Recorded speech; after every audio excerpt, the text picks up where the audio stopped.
Good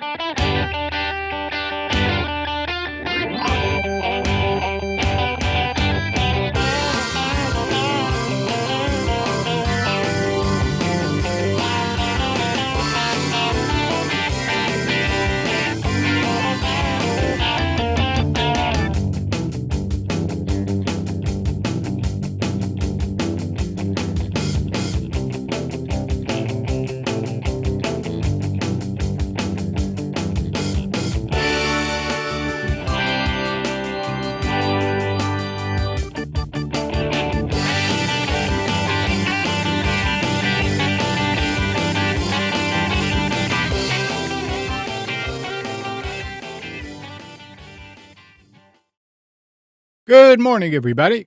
You are tuned to Computers 2K Now on the Nissan Communications Network. I'm Amnon, your host for the next couple of hours, along with Katie.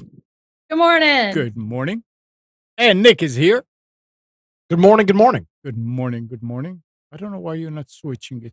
And Gal is here. Is the camera like Good morning. Zoom just doesn't want to show new faces. The world. I mean, I just checked also the version. It didn't change it. Anyway, our number is 919-518-9773, Computers 2K Voice on Skype. And today's show is made possible by vMix Software and is sponsored by Tom Sinclair of Live Streaming. So, what's on your mind, guys? I found something cool. Yeah? Yeah. Nick, you use your powerful computer to pull up this app I found called Polycam.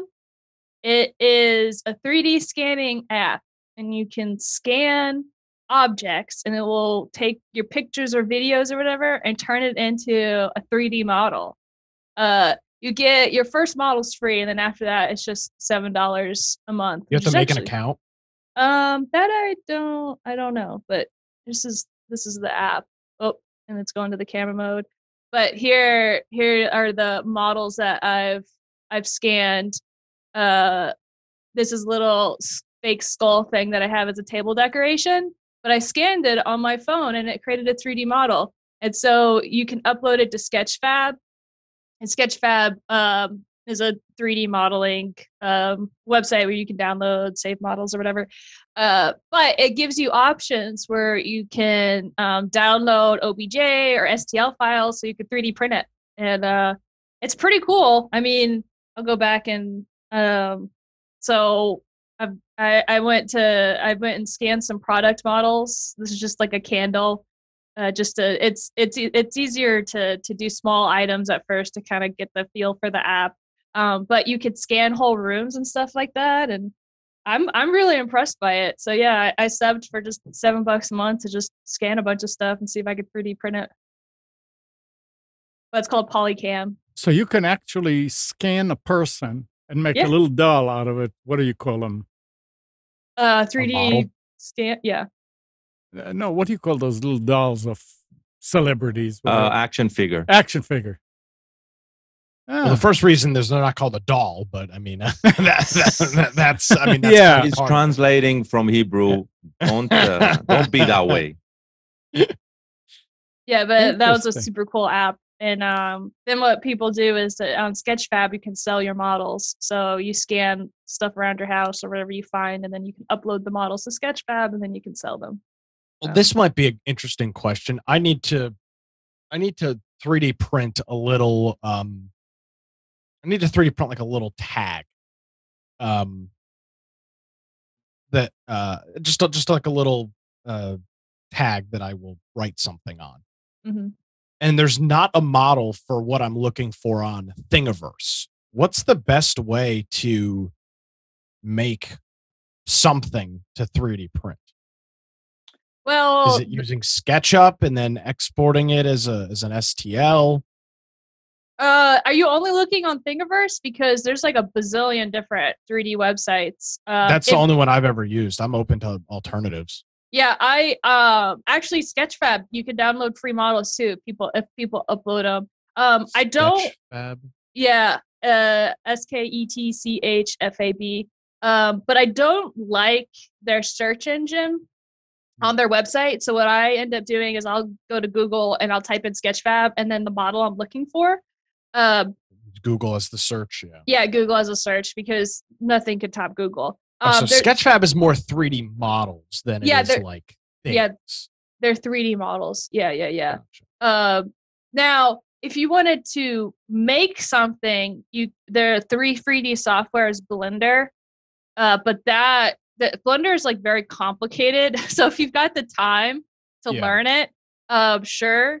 But I would type in what you're looking for, like nameplate or tag or whatever, and then a free STL model or free 3D model or whatever, and see what you could find instead of actually going to specific websites. Just because that's something that seems kind of common that I feel like somebody has made before. Yeah. Okay, perfect. All right. Are you talking about like a nameplate, name tag? Okay, I'll tell you exactly what I'm talking about. I just got some new laundry baskets for the bedroom, white, light, and dark, but they're the same color and everything. So I just wanted to print off a little 3D clip that I could just hook onto the metal wireframe of the basket that just says either white or dark, or light or dark. Oh. And I was just surprised that I couldn't find anything, a nameplate or something already that existed that had something like that on it. So I was just going to make a little box and put a little hook on it. That makes sense. I was surprised. Yep.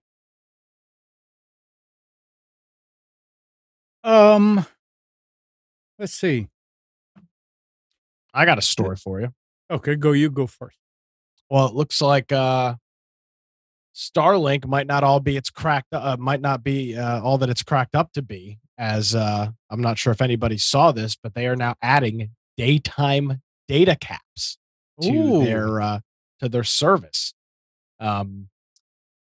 For customers that use it, anybody that uses more than, and let's be clear, these are pretty significant data caps. Anybody that uses more than a terabyte of data per month will start having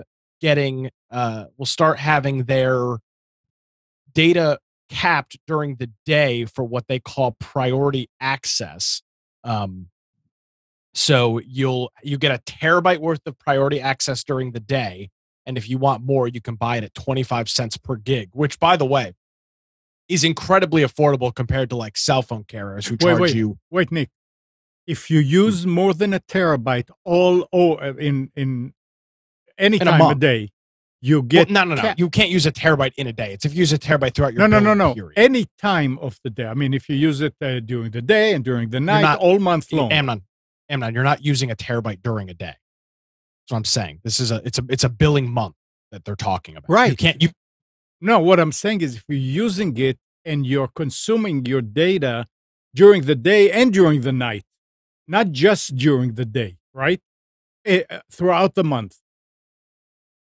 I don't know what you're asking. What I'm saying is... It's because you said, Nick, you said using a terabyte during the day, instead of maybe you meant to say during the month. All right, let me start over there. Let's just restart the whole story then. All right, so if you've ever used Starlink before and you use internet, your internet does work 24 hours a day. Correct. If you use more than 1 terabyte of data throughout the month. Okay, that's what I was. Yeah. Okay. All right. Perfect.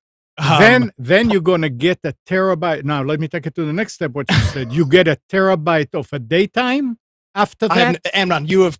Amnon. I lost you completely. I have no idea what you're asking. Keep going. Data cap. It's a data During cap. The day, you're gonna it's be a data throttled. cap. Okay. It's a cell phone data cap. It's a data cap through any other internet service provider. It's a data cap. Okay, so if you go over it, keep going. You're asking me charged for extra. Yes. All right. Let me just do the story, and it will all make perfect sense. I promise. So if you use more than a terabyte of data a month, what they call priority time, which is 7 o'clock in the morning to 11 o'clock at night, you will be throttled. Now, you can purchase full speed access during that time at 25 cents a gigabyte, or you will be moved to basic access data for that time period. in which it will just throttle your connection down, very similar to what you see on a cell phone plan. But one of the interesting things here is the cost per gigabyte is so inexpensive in comparison to everybody else. 25 cents a gig is like, I think AT&T charges $10 or $15 a month per gigabyte you go over on your cell phone plan. It's outrageous how much they charge for an extra gigabyte. Now, obviously, on your home internet connection, the thought is that you'd be using a lot more data than you are on your phone. But I mean, you can purchase 100 extra gigabytes of data a month outside of your plan and get for $25, which isn't the worst thing in the world. Terabyte of data is a lot. Mm-hmm.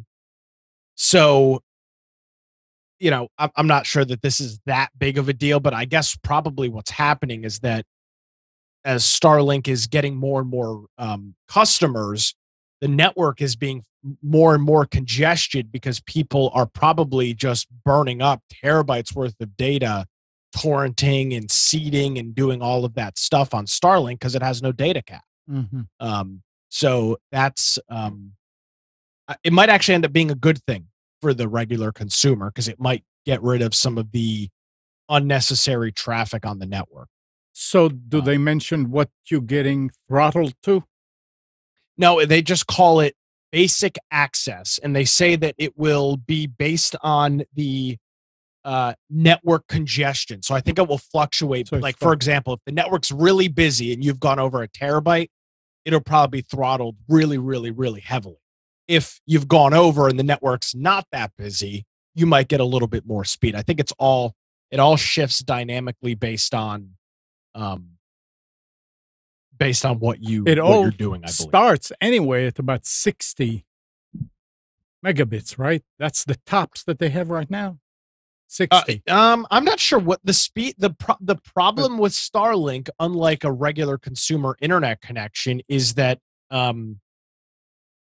capacity changes the speed dramatically.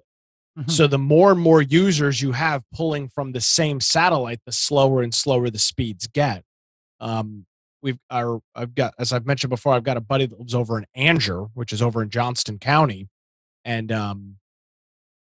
he originally had like over 100 megabits through Starlink, and as more and more people got it, I guess in the general area in the southeast half of the U.S., his speeds are now around 30 megabits, which is still significantly better than his bonded DSL lines he had, but it also a big decrease. I mean, yeah, there was a couple of stories about them having to add more satellites to certain areas because it was getting to the point when it was not usable. Yeah, it's saturation. So, yeah. Starlink is more like a cell network than it is a home consumer network. Right. You don't really typically, if you have cable or a fiber or something like that, when everybody in the neighborhood is watching stuff, it's really not going to affect your speeds too dramatically, unless you have a failing piece of hardware or something like that in your neighborhood. Cell phones, go to a college football game or a baseball game with 60,000 people all on their phones, the cell network screeches to a halt. Mm-hmm. Starlink's the same way. There's a fixed number of fixed number of users or fixed number of throughput that the devices can handle, and they're at capacity. I think this is probably overall a good thing. Which obviously I'm not you've listened to the show for any period of time, we're not big advocates of data caps. No. But in this case, it's the people that are likely using a terabyte of data are likely abusing. And that is a pretty significant amount of data. And there's another story that links with this is SpaceX has introduced Starlink Aviation. Yes. Promising 350 megabits broadband with unlimited data for each airplane it's installed in. Starlink can deliver up to 350 megabits to each plane, enabling all passengers to access streaming capable internet at the same time. And that's what they said. With latency as low as 20 milliseconds, passengers can engage in activities previously not functional in flight, including video calls, online gaming, virtual private networks, and other high data rates activities. Starlink said the airplane service will use a low-profile aero terminal with an electronically steered phased array antenna. Because, I mean, you can't have an antenna outside spinning. Right. Why? You don't think that'll work at 50,000 feet going at 3,000 miles an hour? And they say, which enables new levels of reliability, redundancy, and performance. It has a simplified design that enables installation during minimal downtime and combines well with other routine maintenance checks.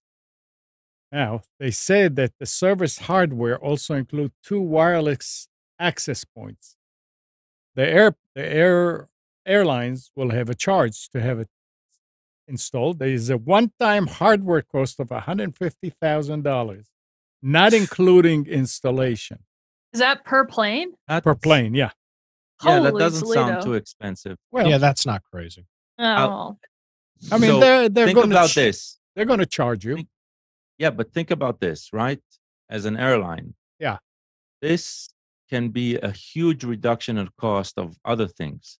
So right now, planes, right, contain a media server that is serving entertainment for passengers.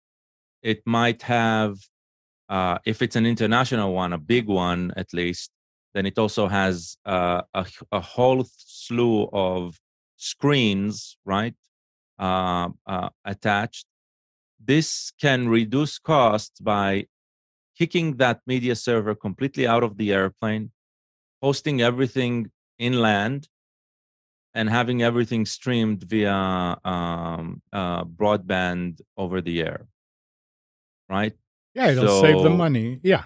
potentially it is a good idea. The real question is, can it handle a bandwidth of 300 people on a plane, right, consuming media? That's what they said. That's that the it real could. question. They said it could. Well, Time will they're tell. currently, right, the airline is installing their hardware, and you are paying a Starlink subscription, Right. right? It's like, right now it sounds really convoluted, and it's from the the consumer, and the airline is just a middleman there. That won't be very interesting to the airline, not at first, because it'll take a long time for the airline to actually get Recoup. back its Yeah, it's to recoup it's gonna investment. take- But yeah. but I'm thinking of the airline as the operator of the media entertainment on the plane, and now it starts looking, maybe there's something there, but that really depends on bandwidth. It's interesting. It's very interesting. I hope if they're going to offer this, that they set a limit as to what what the airline can charge for the service. Yeah, I mean, they need to figure out how long it'll take the airline. It needs to be a good period of time. I mean, you can't say that the airline will recoup the cost after 10 years or whatever.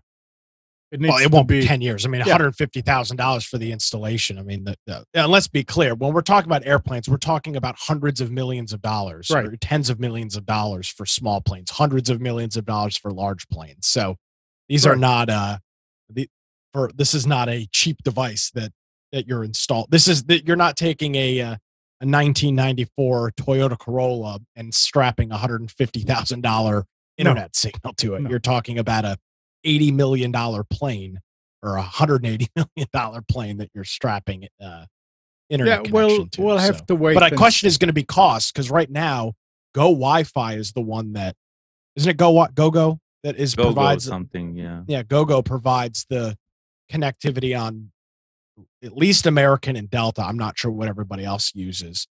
And it's expensive. The question is going to be, does Starlink mandate the cost for this? Where they and who is maybe Starlink is like, for example, if you fly American, and like I assume it would be the same way. If you fly American or Delta and purchase internet, you're not purchasing it through the airline. You're purchasing it through GoGo.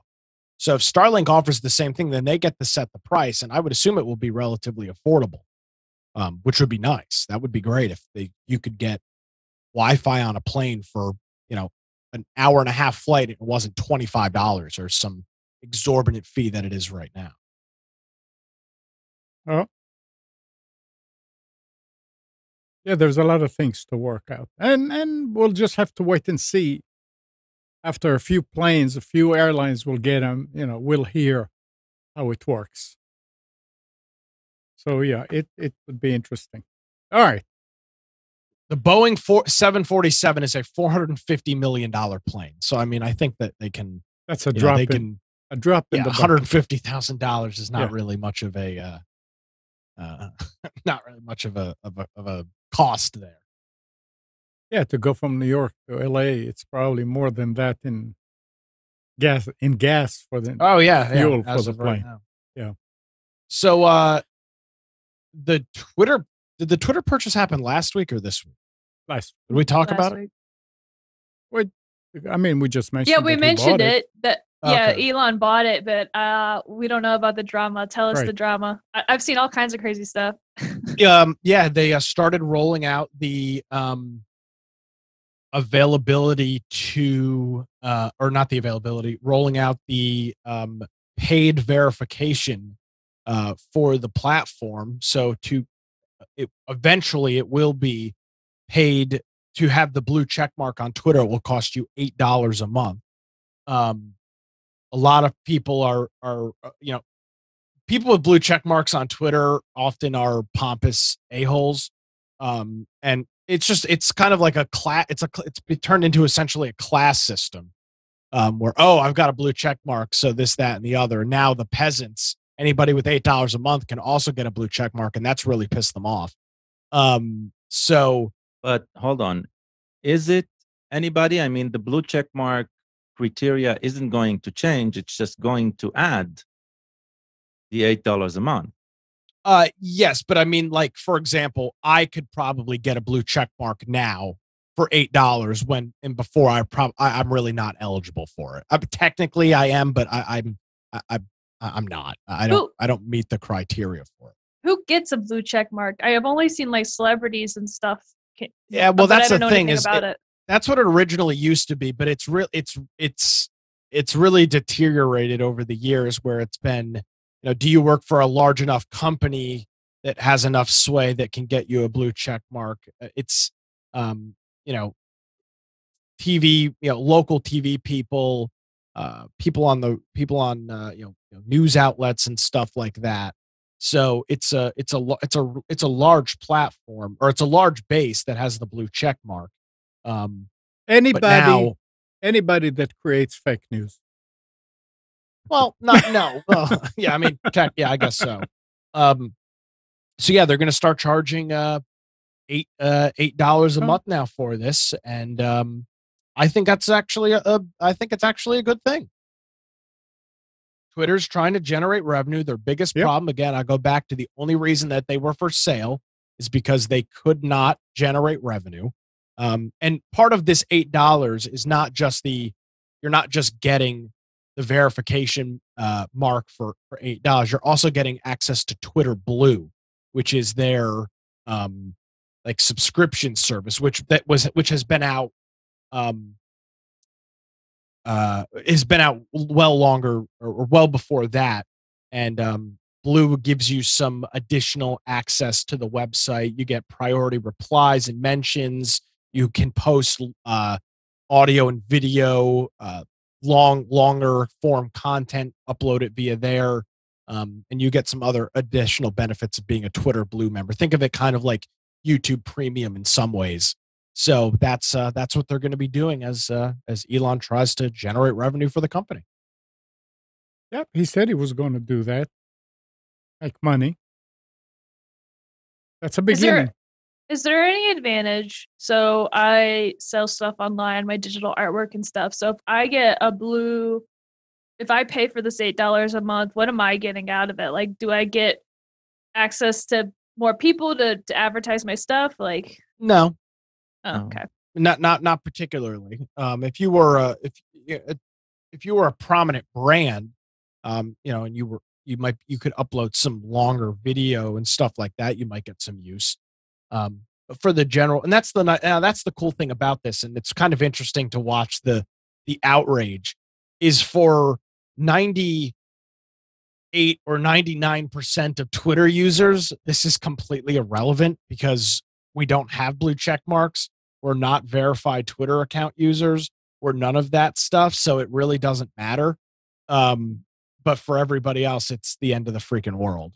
And it's pretty funny. To be fair, it's like AOC was bitching earlier this week on Twitter about how it's not fair that she has to pay $8 a month. And Elon tweeted her back and said, give me $8 now or something like that. So it's just funny to watch people freak out over that, which really doesn't affect most people, just the more prominent folks.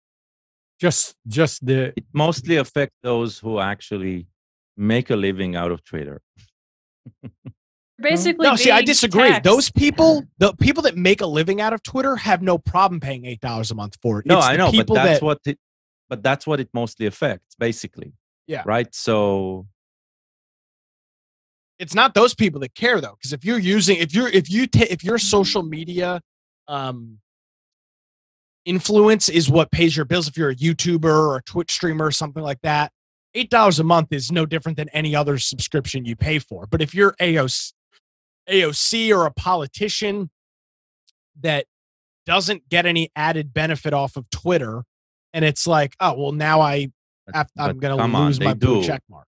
It's a direct it's a direct communication channel with their audience, basically, right? So, true.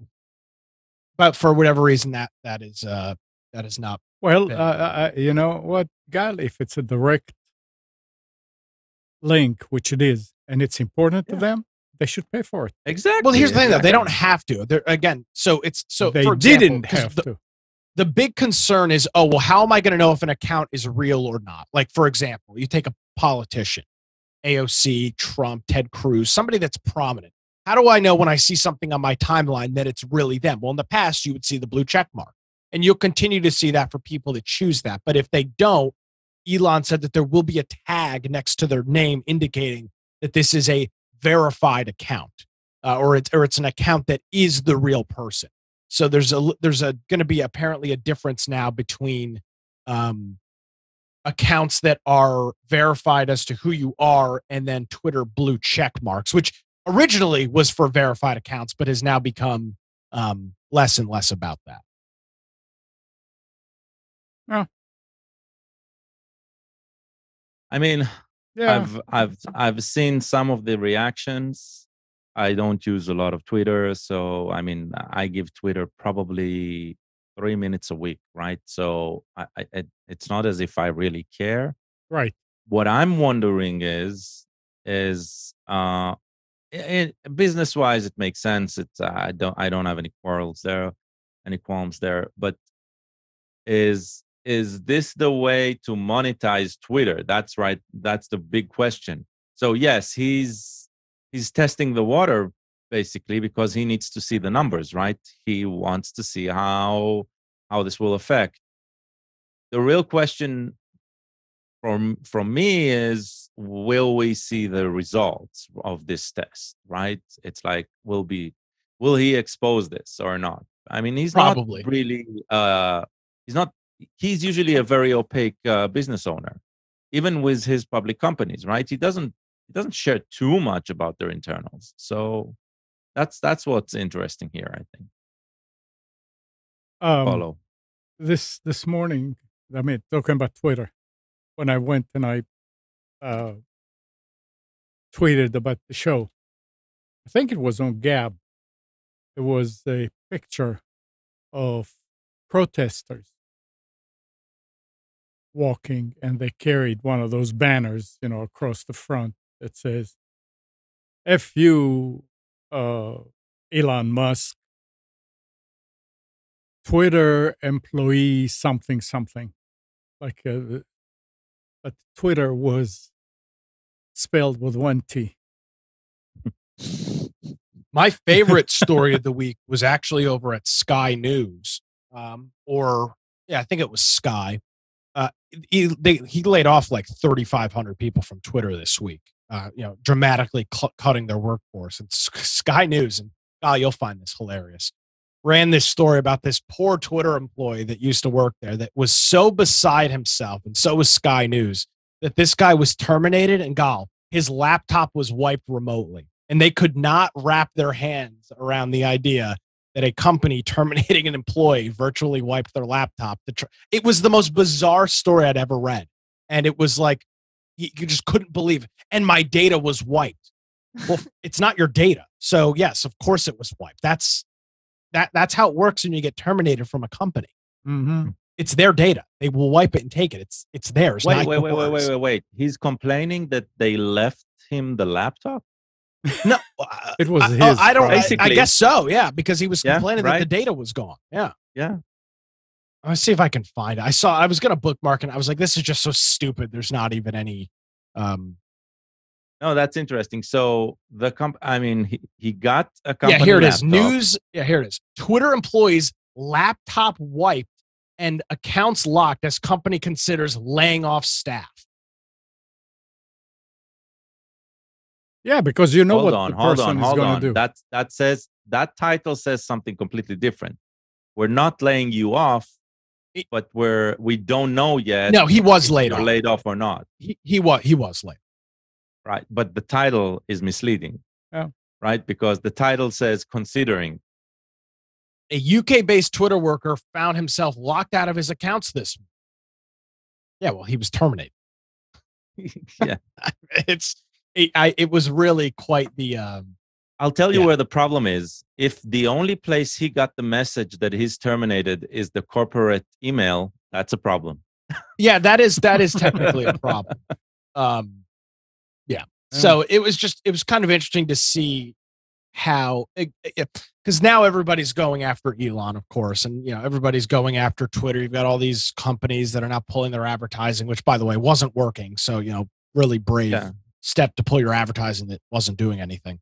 And it was just interesting to see this as kind of attempted to be kind of a shot at Musk, when in reality it's just this is when you're a remote employee and you get terminated. This is what they do. It's called device management. Right now he's really the target. I think the reason we don't really care is because none of us are really attached emotionally to Twitter in any way. I'm very attached to Twitter. I'm very invested in Twitter for what I do. Right, but you are just Twitter's a reader, huge. right? Say it again. You are not are you a contributor? I don't.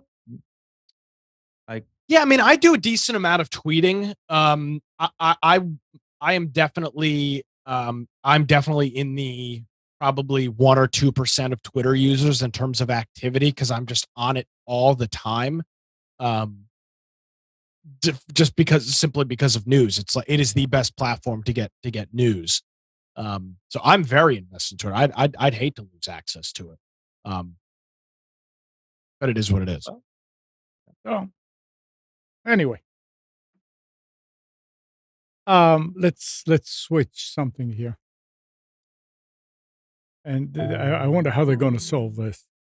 The International Committee of the Red Cross said Thursday it is seeking support to create a digital Red Cross/Red Crescent emblem that would make clear to military and other hackers that they have entered the computer system of medical facilities or Red Cross office. The Geneva-based humanitarian organization said it was calling on governments, Red Cross and Red Crescent societies, and IT experts to join forces in developing concrete ways to protect medical and humanitarian services from digital harm during armed conflict. So this is like when you put a Red Cross on a van, and you hope, and hopefully that's the way it works. If you're in the middle of a war zone, nobody shoots at you because they know, okay, that's the Red Cross. They want to do the same thing for their digital assets, digital operation. And I don't know that hackers actually have respect for things like that. So it'll be interesting to see. I mean, how, it depends on who's the source, right?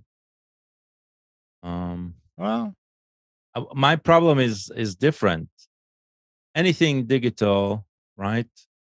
Unless handled properly, is very easy to duplicate, right? yeah. So how are they going? Are they talking? If the solution seems to me to be simple, right? The Red Cross needs to become a root CA of their own and be acknowledged by OS distributions, and because you need the operating system by default, right, to trust that root CA. So it needs to be a root CA that just signs their websites. That's all. It doesn't need to be more complex than that, right? What that article seems to indicate is they're trying to come up with some new way of identification. And any new technology, any new method of identification is always going to be abused by bad actors at the beginning, right? So if you're going to create something new, how are you going to make sure that no bad actor is going to ride that wave of introducing something new? Good point. Use the old system that actually works, right? That people have come to trust. Hackers understand root CA chains, and are there going to be groups that are going to try to abuse it and try to identify themselves as Red Cross? Of course. Then use at least the established system. It's not that bad, right? So, yeah, I find it strange that the article is talking about we're trying to come up with a new solution, right? With a solution, not the new solution. Yeah. Apparently, they don't have a There is a solution. It's called signing. Become a root CA of your own and manage it. They're probably just grabbing like any nonprofit organization, right? They need funding, and this is something they're probably gathering funding for. That's how it sounds to me. I'm not saying it as a criticism of them. Mhm. It's just the fact, right? It's like, this sounds like this is a media campaign to gather funding in order to make sure that they can validate. But my wonder is, do they have a technical plan? And the article just doesn't state that. So I don't know. Well, hopefully they'll be able to get what they're looking for. I mean, I'm sure if IT people will get there, and they'll bring that up, and they'll say, "Oh, yeah, so we can do it."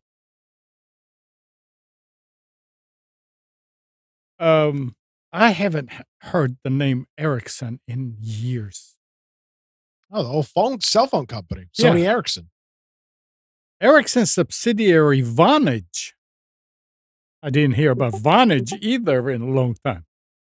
Will pay $100 million to settle Federal Trade Commission allegations that it created a web of obstacles for its customers to cancel the internet-based telephone service and charge unexpected termination fees. Interesting. The agreement, filed in federal court Thursday, represents the largest settlements of its kind in the FTC's enforcement push against companies that allegedly throw up high hurdles to customers seeking to cancel subscription or service. So New Jersey-based Vonage will be required to obtain consumers' express consent for services and simplify its cancellation process. The cost of a subscription range from $5 to $50 a month for consumers and potentially thousands a month for businesses. The commission said it received hundreds of complaints from consumers about Vonage. Policy think tank. I've met really fun. Nick, your Somebody's audio streaming. audio. Sorry. What was that? Something came up from Nick's machine. Oh, all right. But anyway, it's interesting. So now they'll pay that. I mean, it was Vonage was always. I remember years ago, people said, "Oh man, it is ridiculous to cancel a Vonage account." So apparently, problem solved now. You hear that? No.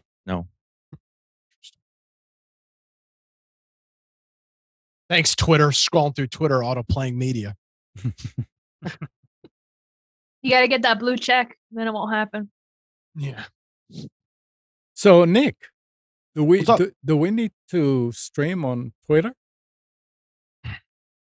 Is it really that kind of thing? They're going to turn it into a place where people can stream. You can already stream on Twitter. You've been able to stream on Twitter for years. But just They bought help me out, somebody. They bought a streaming Periscope. They bought Periscope. Back in like 2015. And you've been able to stream on Twitter since then. it just never took. Well, it did take, but again, it's for a specific use case. Yeah. Same way that Instagram. You don't live stream on Instagram, but you can you live stream from your phone for 8 minutes when you're seeing something cool and then move on.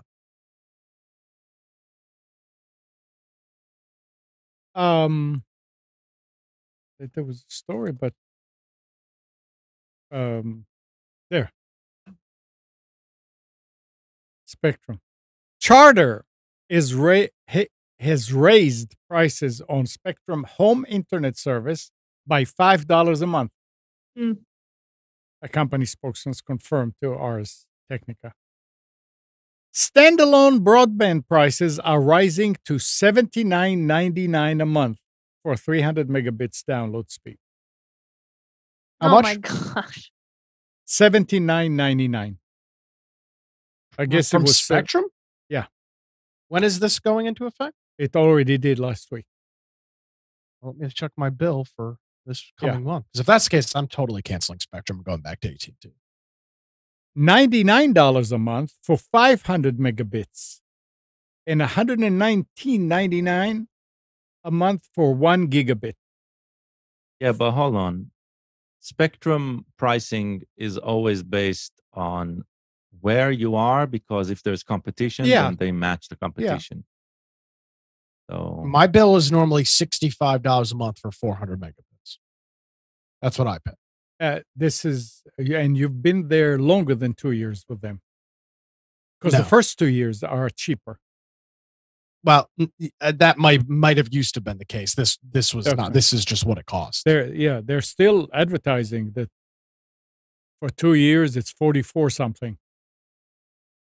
And that's for Again, I think 300. that's dependent on your area. Gal's spot on Yeah. with that. Like in Raleigh, where you've got a whole bunch more competition, it's probably cheaper. Here, most people don't have an option. Some people have AT&T, but not everybody. I've got news for you. Where I am, there is Spectrum, AT&T, and Google Fiber. And when I didn't do it lately, but when I talked to them, and I was going to switch because it went up after the year of AT&T, there was nothing. It was their advertised price. Well, good. And- That always pissed me off. If you're going to charge a price for it, charge the price for it and leave it. I always hated that. Yeah. So If you can offer Amnon the service for $45 a month and you're charging me $65, then offer it Right. to me for $65 too, or Yeah. stop. Yeah. It's just, figure out what it costs. I haven't gotten a note from them that my bill will go up. My bill comes out on the 18th of the month, so Well, I'll they said know- the article I'll said know in 2 weeks if it went up or not. Remind me, I'll take a look. the article said that it went as maybe as of yesterday, the 5th or something. I can't Okay. remember. I'll have to see if mine will. Yeah. I normally I would have expected them to send a notice based on that, but I didn't see it. Yeah, you would, wouldn't you? But again, I'm not sure that I might not. Maybe I don't have to. Yeah. And let's are you ready for specials? Let's do the specials and then Yeah, sure. All right, now. All right. Well, I saw this last night on Reddit. Look at the URL on the back of this truck, and this is a real picture, and this is actually a real website Oh for my gosh.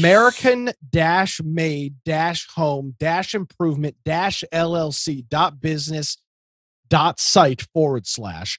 That is a real web address that actually brings you to this guy's website.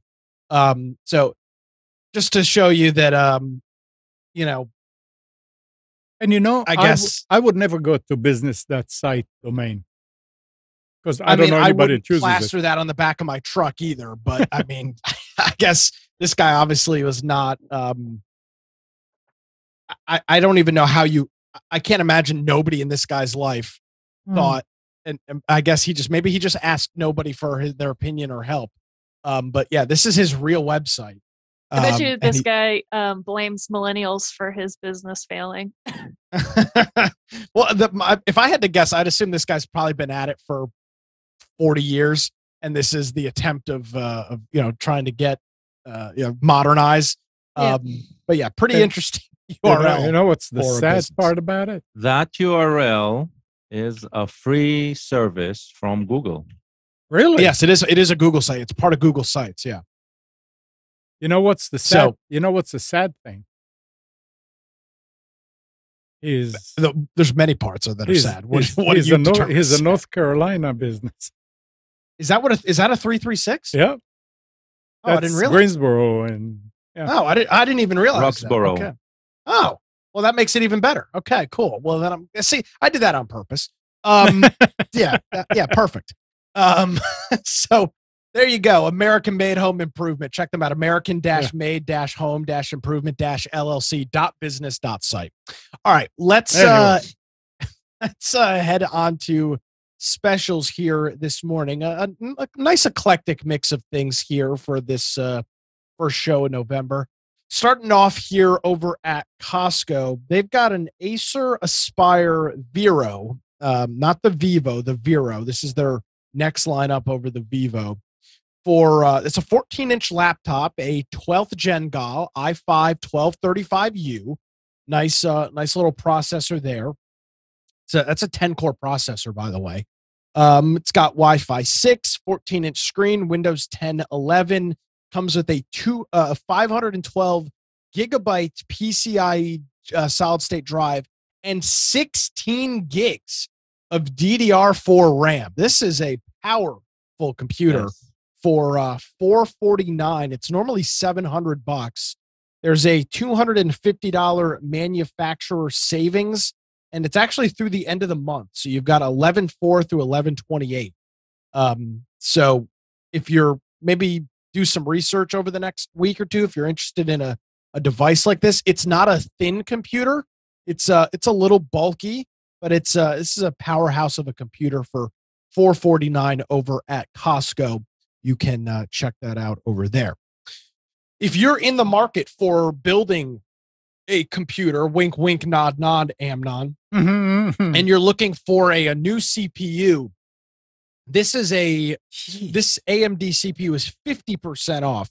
This is the AMD Ryzen 7 5700G, 8-core, 16-thread unlocked desktop processor that also has the Radeon graphics built right into it. This is normally a $360 processor. It's a clock speed at 4.6 gigahertz. It's the AM4 socket. This is the latest generation Ryzen, you can get it for $186 over at Amazon. So if you're in the marketplace for upgrading or building a new computer, I've been running a Ryzen for years. I've been happy with it, and if you're in the market right now, pretty hard to beat this at $186 for a really, really nice CPU for the price of that, available over at Amazon. Next up here is a TCL, which we know is a kind of a cheaper brand. And while you might think, wow, I don't know if I'd spend $550 on a TCL, this is a 75-inch television. This is a big boy. It's a 4K UHD HDR television with Roku built right into it, which is really neat for that price. The TV's got an Ethernet jack because it is a smart TV, so you can wire it in. It's got 4 HDMI ports. One of them is AR, which is cool. So you can connect 4 HDMI devices, which is not normal for a TV of this price. Normally you would expect 3, maybe even 2. This one's got 4. It's got a coaxial input for a cable or an antenna. USB, it also supports AV in, so component and composite. It's got a headphone jack and optical. This thing's got about all the ports you could possibly ask for on a smart TV of this era. At 75 inches, it's $250 off. It's normally an $800 television. You can check this out over at Best Buy. Really, really good price on this if you're in the market for a new TV. If you're a gamer, just real quick. maybe you're looking. Go ahead, Amnon. Real quick, after last week's show, there was a TV. I can't remember the name of it. Was $199. Yeah, remember? Yeah, I'm gonna pull it up right now. Hannah called me and she said, "Dad, is this really something I should get?" I said, "Sure." She went and she found one. It was at Target. Yeah, she found one that was available and she got it. And she raves about it. Yeah, that was a 58-inch Element Roku TV over at Target for $200, which was a really, really good deal. But it was only available in store, so you had to find one local. She said she had to take the old one out because the old one was getting all kind of lines through it, and she said, I needed somebody to help me take that out. The other one I just picked up. It's so light. Yeah, it is pretty crazy how light. And the other one was 42. Anyway, but that was good. Good. I'm glad she was able to get that. Yeah, I'll keep looking at the TV deals because there's a lot of good stuff there. Yeah. Maybe you're looking for a stocking stuffer. I know we're relatively close to Christmas. You need the big stocking. Yeah, well, to fit a 75-inch TV, that's true. A big sack, as they say. So moving on over to also available at Target or Amazon. Kind of cool to have a couple of these standby. The Xbox controller, and you might think, well, I don't have an Xbox, so who cares? Well, you can also use this on a PC as well. You can plug it in via USB or connect it via Bluetooth to a laptop even. This is normally, the controllers are normally $60. That's the going rate. But Target's got these new Xbox S and X wireless controllers on sale for just $36. And that's available both at Target in-store, so you can pick it up today, or on Amazon if you don't feel like going out to the store. Available in a bunch of different colors and whatnot. You can check that out. Click the link in the specials. It'll take you to Slick Deals, where you can view all of the different prices and colors and things of that nature. Next up, I thought this was a pretty neat looking device. Yeah. It's it looks like a box cutter or something of that nature with a little slide on it, but it's actually a 2-connector USB flash drive. It's got a USB Type A 3.1 port on one side and a USB Type C on the other side. So you can connect it to both kinds of devices, even an Android smartphone. Amnon, can you switch over to the video for a second for Gal? What video? The Hangout. Yeah. Okay, so this is another device like that. As you can see, it has a USB on one end and a USB-C on the other end.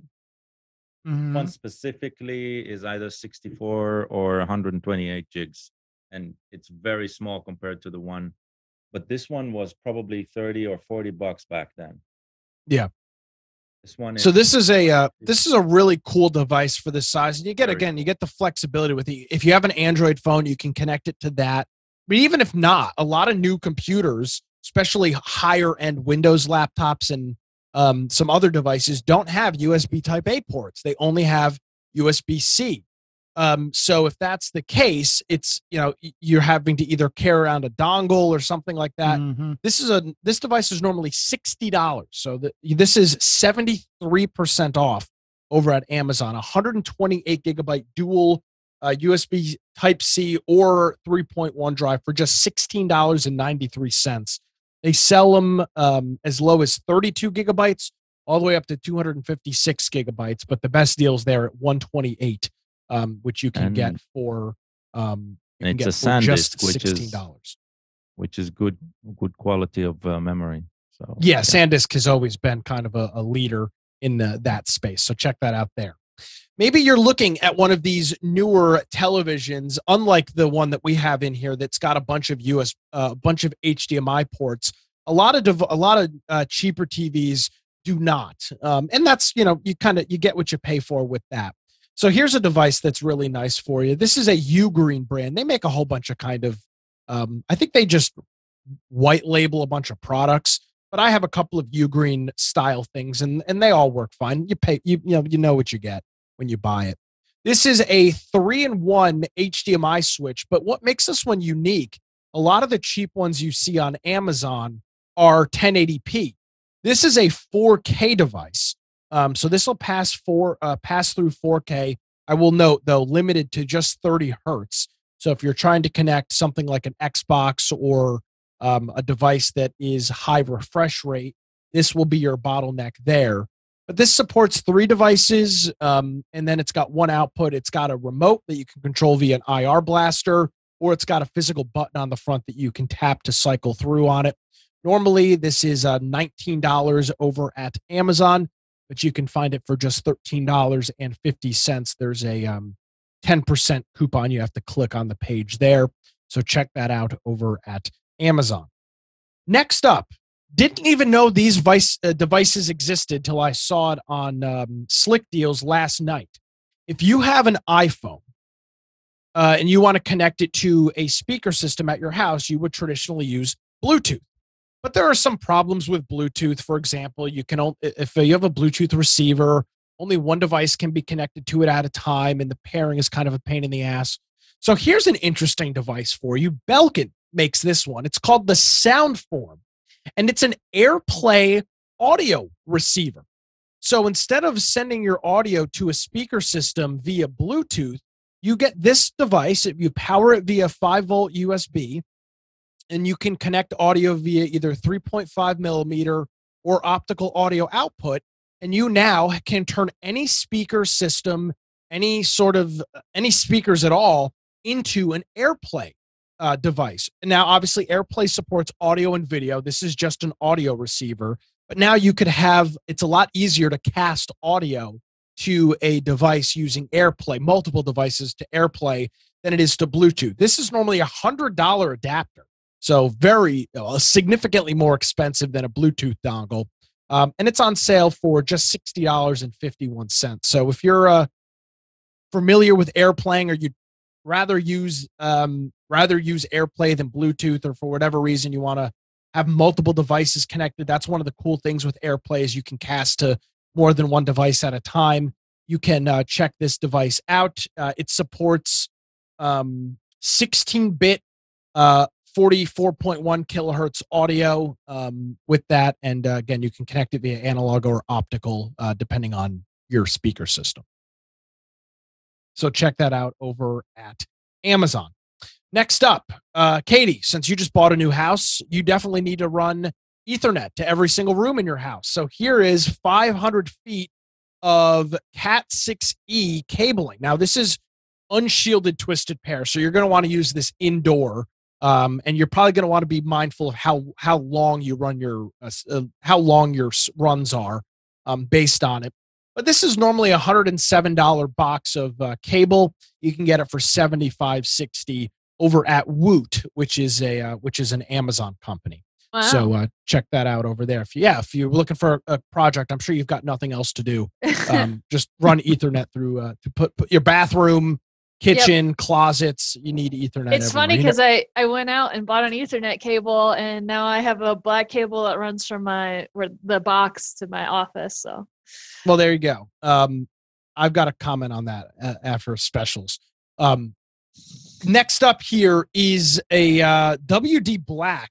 They've got this listed as a gaming hard drive, which I guess they've rebranded Black because Black was always performance. So I'm not sure what a gaming hard drive is, but I know that a 6 terabyte drive, especially a WD drive for $140 is a pretty good deal. It's not the best deal on a 6 terabyte hard drive you'll find, but in terms of a quality drive that's got a warranty and everything like that, this is a pretty good price if you're, worried about not getting a cheaper device or cheaper drive for whatever you're doing with it. You can check this out over directly from Western Digital's website. Next up is we've been talking about wireless routers the past couple of weeks. Here is the Netgear Nighthawk, which is kind of their premium brand router brand. Their dual band Wi-Fi 6 mesh system, which they say supports up to 1.5 gigabits. That's what the router supports. And then you get 2 satellite base stations with it. So you connect Ethernet to one of the devices that is the router, and then you have these 2 satellite devices that work through. They can connect one of 2 ways. You can either connect them via Ethernet to boost the signal, or a cool thing on this, which you'll find interesting, is that it has an Ethernet port, and if you don't have Ethernet, you can actually use the Ethernet port as an output. So you can have this thing extend Wi-Fi across the house via its own internal communication, and then it gives you an Ethernet jack on the other side of it, which is really, really cool.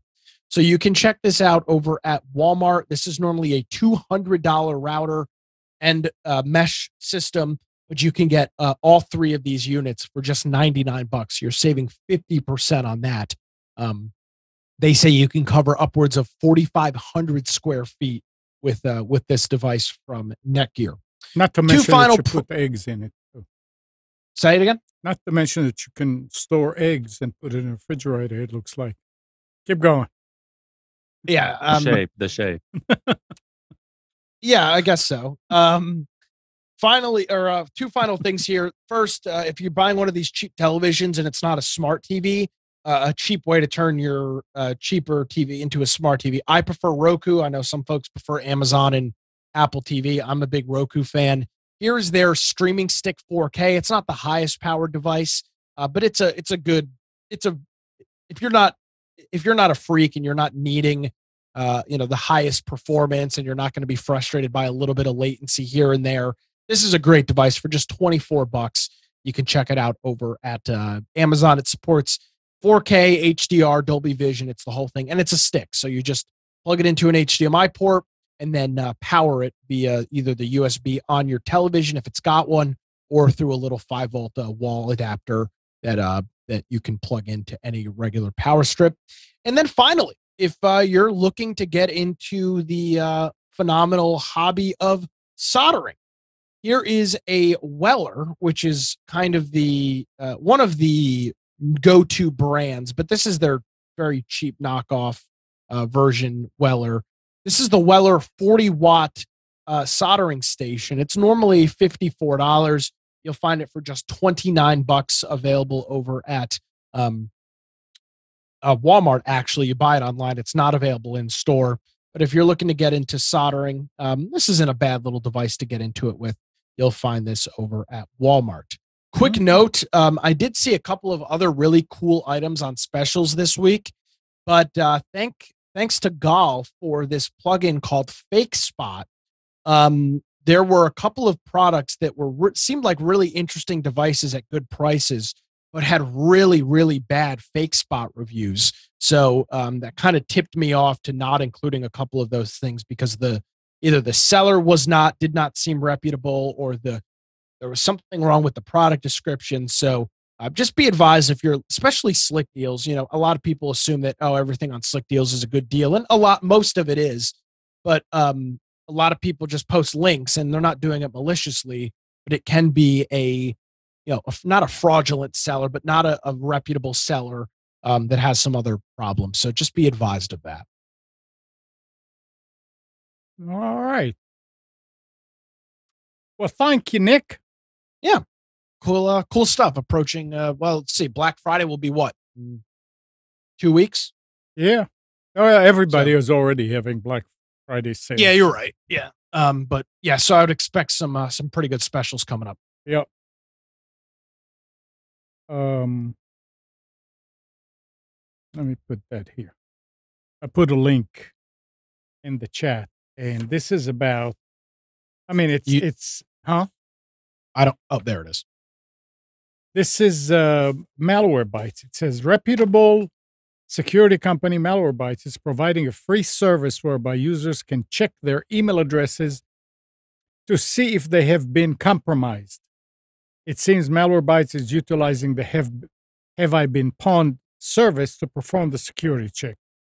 To check if your email address has been compromised, just visit that link and type in the email address that you want to check and then click the submit button. Now, with Have I Been Pawned? Or just go to Have I Been Pawned? You can. That's right. It's I was going there, and every time I noticed I was misspelling.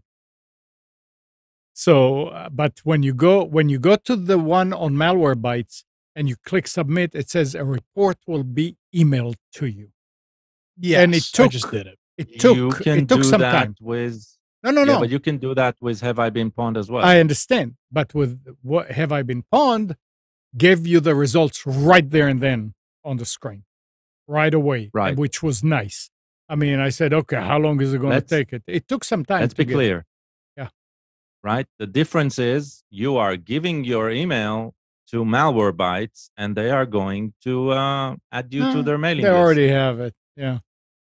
No, I mean, yeah. One thing you want is to check your security. Go to the source. Yeah. The source is reputable, is good, right? Yeah. It's like, I mean, yeah. I really hope that this is a business deal between Have I Been Pawned. I'm sure assuming, it is, right? Because it's a Malwarebyte page. Can I make a counterpoint though to this? Yeah. Gal, for you and I, and for technically minded people, we know Have I Been Pawned is a legitimate brand. For the general populace, they will be more likely, and I'm not saying it's right, but they will find Malwarebytes way more reputable than HaveIBeenPawned.com, which seems like it could be a scam based on its name. Yeah. So, yeah, I mean, I agree. Maybe. It's a marketing ploy for them. They can now they've got my email address and now they can send me marketing. I understand that. But for the general populace that is never going to browse to Have I Been Pawned, this probably isn't the worst thing in the world. Doesn't Firefox do this too already? I thought it was built. A lot of services do it already. Yeah. Yeah. Yeah, but this is interesting. We should make our own alternative to Have I Been Pawned. The thing is that they have old stuff there as well as new. I mean, everything where they can find something. And yeah, what am I going to do about it? So Adobe had it.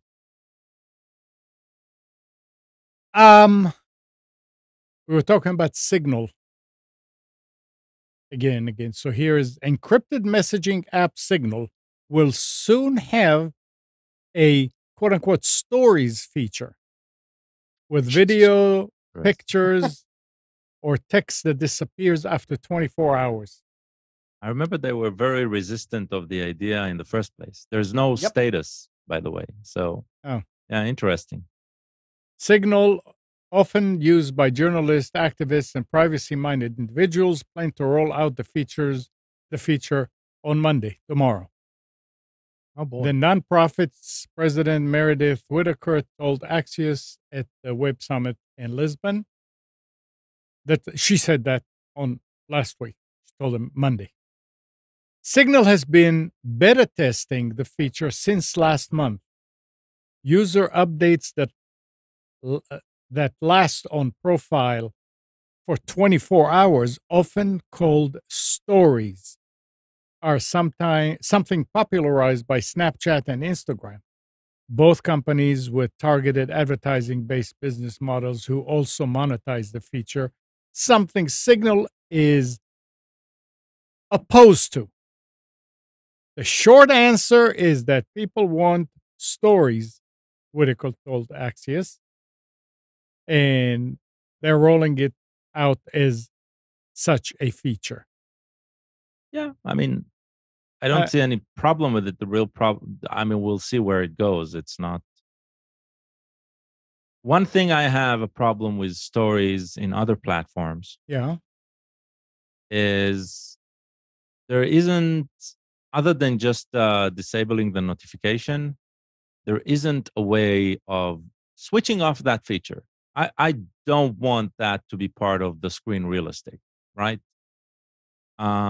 So I just hope that this particular feature can be something that can be switched off. That's all. Well, wait and see. I want to use this platform for communication, direct communication only. I don't want it for anything else. You don't want clutter.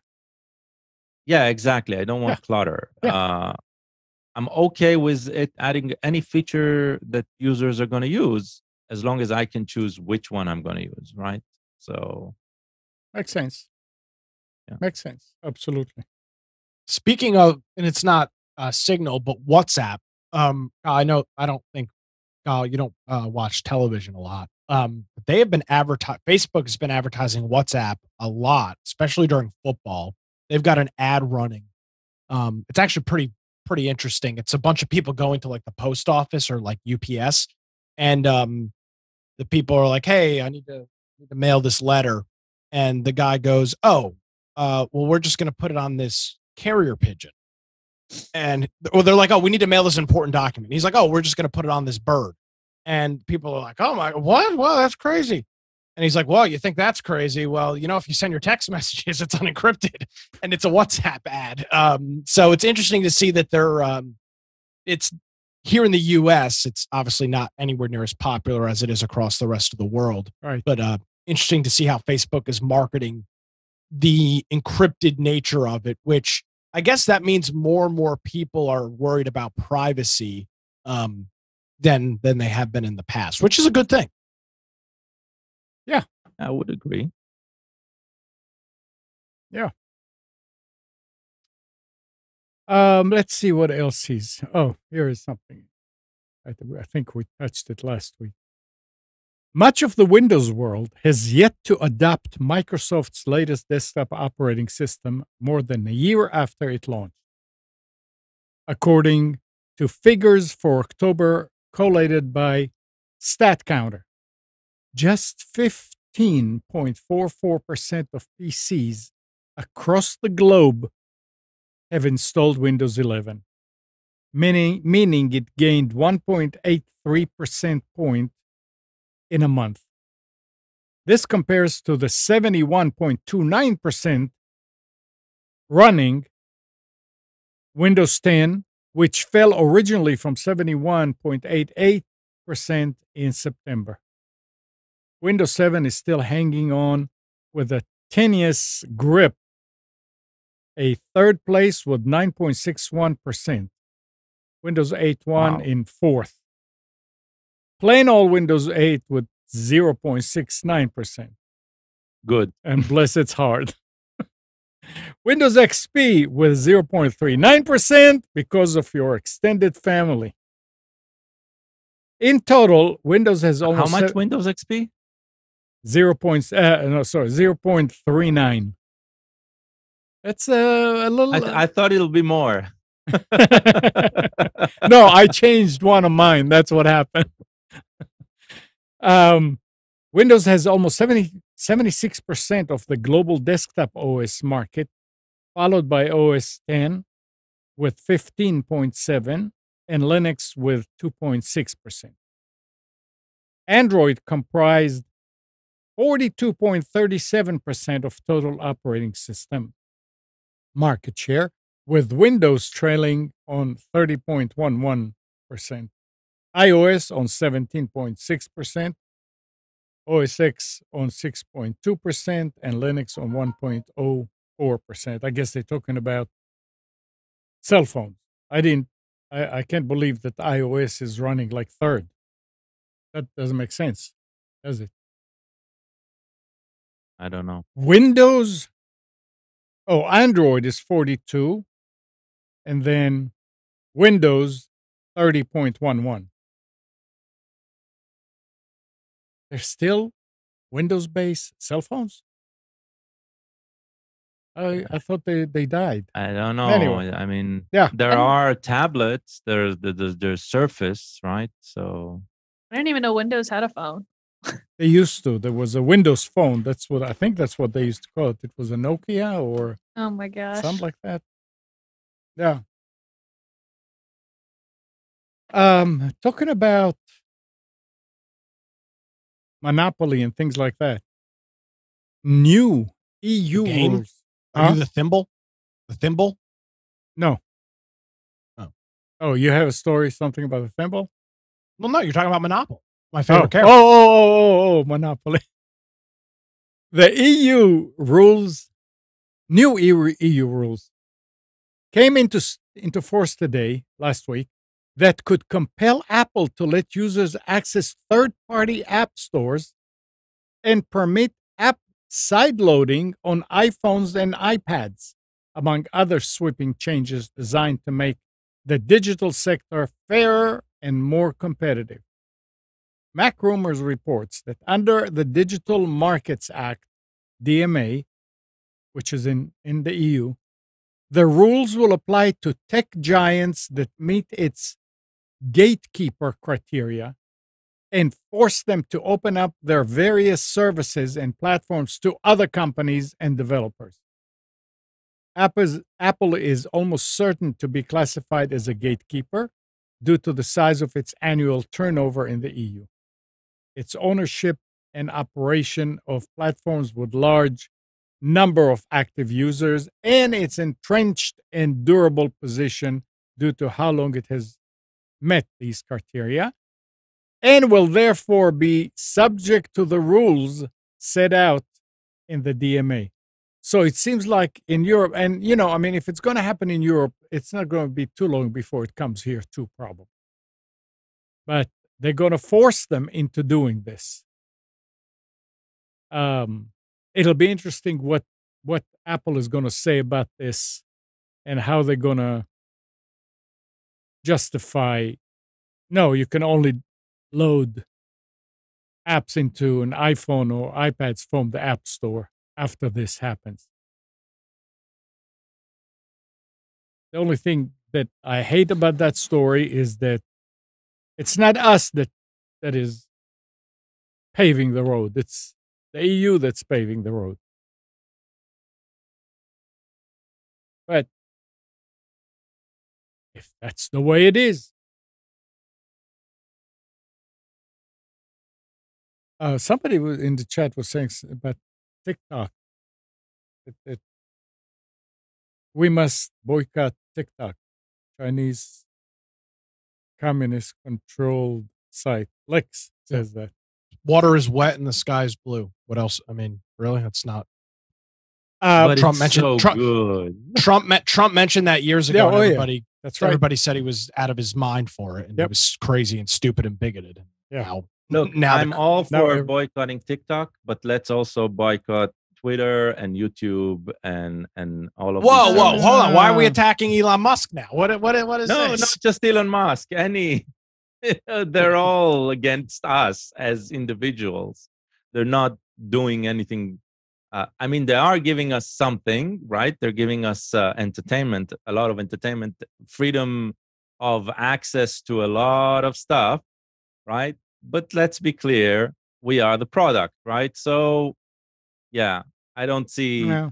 TikTok any more malicious than any of those. Well, when you mix the I word, think the only way to actually make away with TikTok or making it less meaningful is just figure out a better product. and market that. Oh, absolutely. You That's cannot always take that out. So just complaining about it won't be enough. That's all. So the Council on Foreign Investment in the U.S. should take action to ban TikTok. Brandon Carr, one of the commissioners at the Federal Communications Commission, told Axios in an interview. I don't believe there is a path forward for anything other than a ban, he said, citing research revelations about how TikTok and ByteDance handle U.S. user data. Carr highlighted concern about U.S. data flowing back to China and the risk of a state actor using TikTok to covertly influence political processes in the United States. There simply isn't a word in which you could come up with a world which you can come up with sufficient protection on the data that you could have sufficient confidence that it's not finding its way back into the hands of the Chinese Communist Party. It's when you mix the word communist. That's what he said. Carr sent letters to Apple and Google in June asking the companies to remove the apps from their store. Wait. He sent a physical paper letter to a digital company? It says he sent letters. He may have sent just some kind of letter, like an A, B, and Y. I don't know. Due to concerns about data flowing back to China. There was another story that I did not save that says that TikTok actually notified users in the EU that their data is going to China. Yeah, that's probably because of GDPR. Yeah, I don't know. But it's probably a notice saying we do not follow GDPR or something like that. Yeah. Look, just I people hear me joking and snipping at it, and nothing in what this particular, I didn't get the name, politician, right, is saying is incorrect. Okay, it's not, and I'm not even laughing at. This is a laugh of futility. They're complaining that something is bad is not going to make it go away. To fix it, yeah. Now, even banning, right, will work to a very, very limited degree. And the thing is that even the notion of banning, right, will affect mostly U.S. based influencers, if we can call them that, right, more than it will affect TikTok as a company. So the problem here is the Chinese. When the U.S. market is really used for these technological innovations to come from the U.S., and here is a situation where the Chinese, a Chinese company came up with a superior product in terms of usability and accessibility, right, and reach, and this means that the U.S. is losing its grip on this platform, right, on controlling it, as if the U.S. ever controlled any of the social media actors at all. And so this is, I mean, it's funny because it's the old world trying to shout from the top of the mountain, right? It's everybody's going away or something, right? It's like it's meaningless. I just don't know.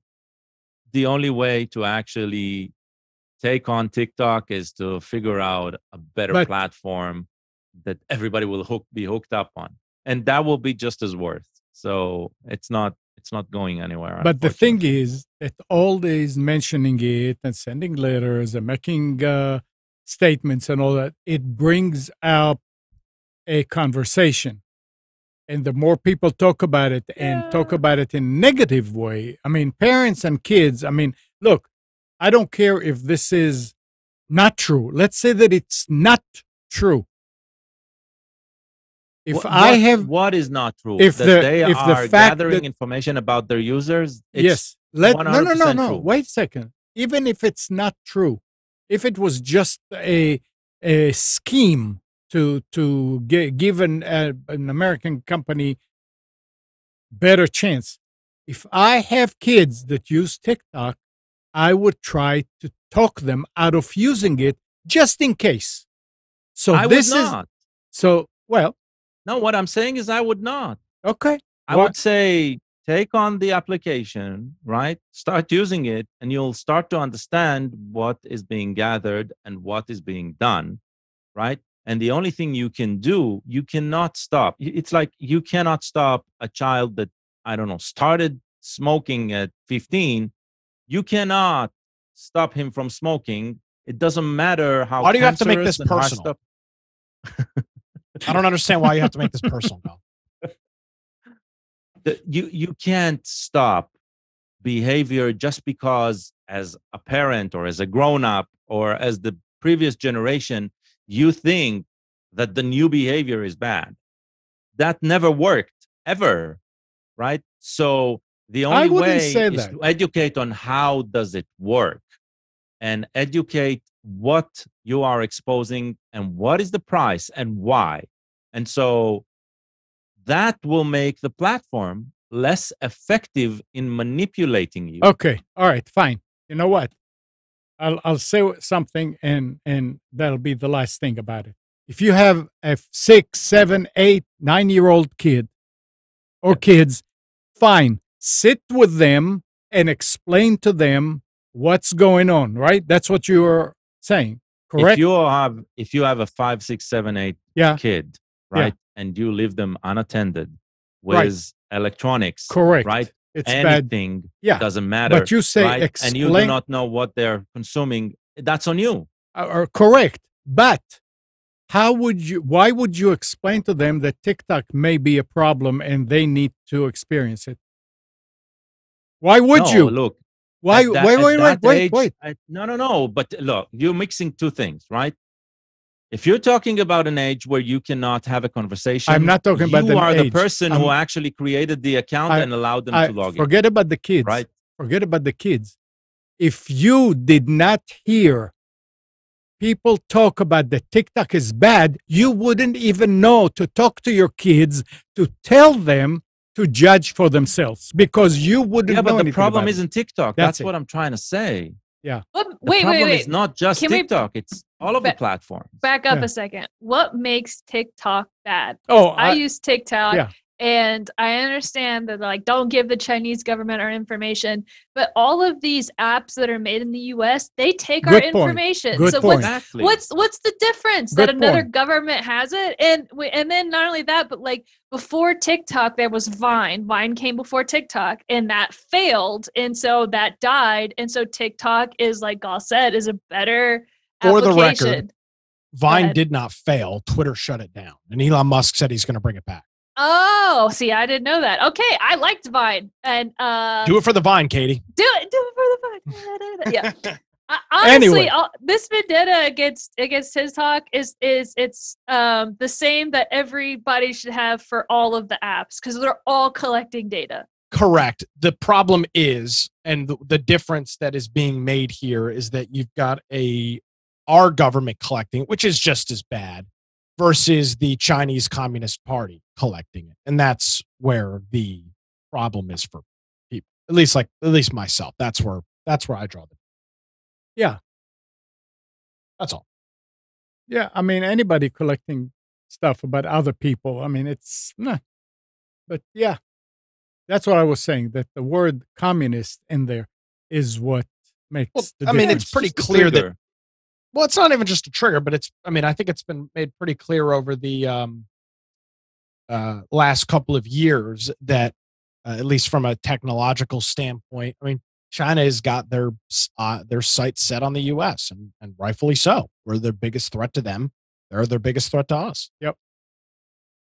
And it's all Nixon's fault.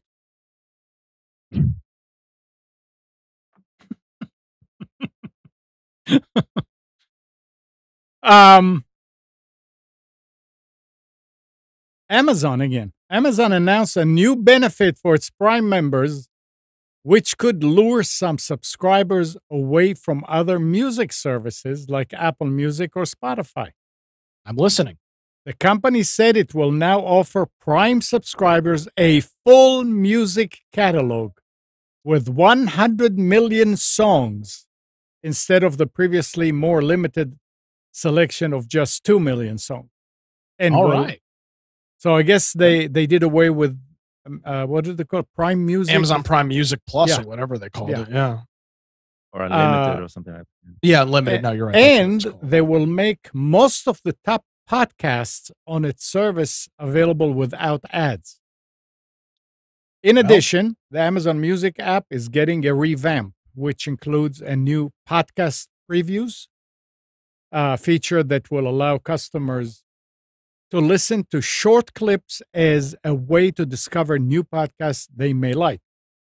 The move is a direct shot at streaming music competitors, especially Spotify, which has been moving into the podcasts market as a mean of generating additional revenue.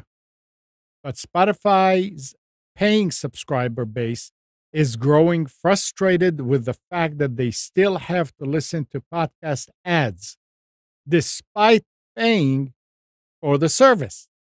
Amazon Music's promise of ad-free podcast along with full music catalog could make for a compelling alternative, the radio Oh. giant hopes. A promise for now. Yeah, When does this come out? it does. This came out last week, but I don't know. They don't say Well, when they're going to do I'll it. tell you this. Yeah. I'm gonna download the Amazon Prime Music app and I'm gonna use it for the next week. And if it does everything I want, I will cancel my Spotify. I wonder subscription. when they say it's announced a new benefit. So I guess Then maybe it's probably already live. Yeah, I Maybe- mean it's their own service. It's not like there's Yeah. much. It's not like they have Yeah. to coin a new deal or something like that. That's a huge benefit for Amazon. And I've also, I've even said, and I mentioned that I might not be renewing my Prime subscription this year, just because I've been so frustrated, not with all the other stuff, but that nothing comes in 2 days. Yeah. You start trickling in all these additional benefits, like what is it, Uber Eats or Grubhub Plus, and now if you're going to give me actually 100 million songs for the same price, I could be convinced to continue with my service. So are you listening to podcasts on? Absolutely not. No, You're not. but a lot of the people. thing with podcasts, Amnon, is they are free to begin with, right? Yeah. Most of them. There are Right. very, very few limited that are exclusive to some platforms. Yeah. And so the best way to actually listen to those are some, open source free applications on mobile that help you manage and synchronize across devices, and they exist. So will it introduce a lot of new people to it? Probably, but it's switching a podcast service is usually very, very cumbersome, and I haven't seen a single podcast provider like the likes of Spotify and such that made transitioning to their service easy. Correct. And I think that's where most of these services are really struggling. So it's all based on new consumers of podcasts through these platforms and not existing ones. Okay. So do you listen to podcasts on Spotify? No, I do not touch Spotify. Okay. I mean, I was just wondering if people really find it. The reason I stopped problem. paying for Spotify was because they were pushing podcasts more than music. I Okay. switched off to Oh, another yeah. music supplier. That's right. Yeah. Right. They kept on And I bugging listen to- to podcasts. I just don't want them on Spotify. Okay. All right. All right, I'm going to give it a try. Yeah, I mean, when we were sitting outside and I tell Echo to play a certain song that we just talked about something, I said, that reminds me of the, and you get the, oh, this is not available with Prime. You have to have Prime Music. Do you want me to start it? Blah, blah, blah, Well, that's nice that that's going away. Hopefully. And it is gone because I just installed the app, and when I logged in, the first thing was that here's your new added benefits. So, all right, good. And then I'd be more than happy to save 1st, $10 a month. Yeah, and then when January 1st comes, they'll say, "We're glad you enjoyed your Christmas present, but now you need to start to pay." Yep. And then I'll go ahead and resubscribe to Spotify, and that's the one again. Well, this goes back to the conversation last week about having discipline with streaming services. You don't lose anything from these services when you unsubscribe. When you want to get back and watch the content, you just give them your credit card again, and then you're back up and running immediately. There's only barrier to entry is people willing to cancel their subscriptions or not, and most people just are too lazy to do it. Unless you're talking about Vonage and it takes forever. Well, that's also true. Yeah. And if your computer gets turned off, your modem dies because that's how they're powered, USB powered. Amir Rahimi, Vice President of Game Studios at Netflix, said in a blog post that close to the first anniversary of launching games a year ago, Netflix is announcing that Spryfox is joining its 6th in-house game studio.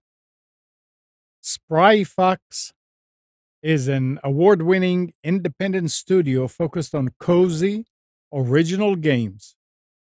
Their unique approach to game development and success with titles like Triple Town, Alpha Bear, and Cozy Grove will help accelerate Netflix's creative development in another beloved genre and add to the growing variety of Netflix games catalog that will have something for everyone. Wait a minute. Netflix makes video games? Yeah, we did a deep dive into this on Infection. Yeah. Let me try to. I think it was before you start, Nick. Yes. Have you ever heard of any of the games that Amnon just read? No. And episode 406 of Infection Podcast's title was Netflix Makes Games ? And we have been covering this on Infection for a while.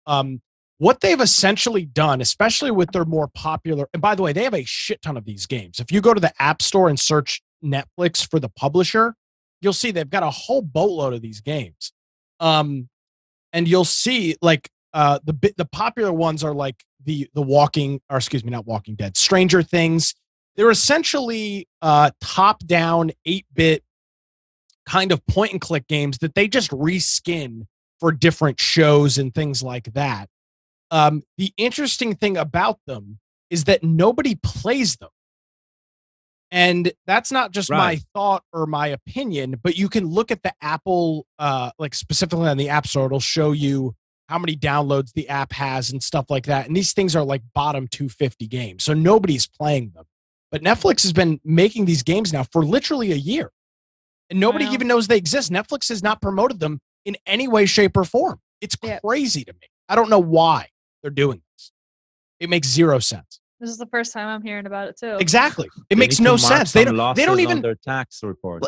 Like they've got that, like they have that, the Netflix, when you watch a Netflix first party show, that little like Netflix logo that comes up for like 3 seconds. They could totally just make that and just say Netflix games or something like that. And they don't promote it in any way, shape, or form. It's the most bizarre thing in the world. Reminds me of something that Google would do. Come up with a service, not promote it, and then let it die. Well, but here's the thing: they're not killing it; they're building it. They just bought another studio. Yeah. They must be planning something. Well, see, that's what I thought a year ago when we covered it on Infection. But since then, they haven't done anything with it. They've just released a whole bunch of these like weird mobile point and click games, and they haven't done anything with them. It maybe I'm just not.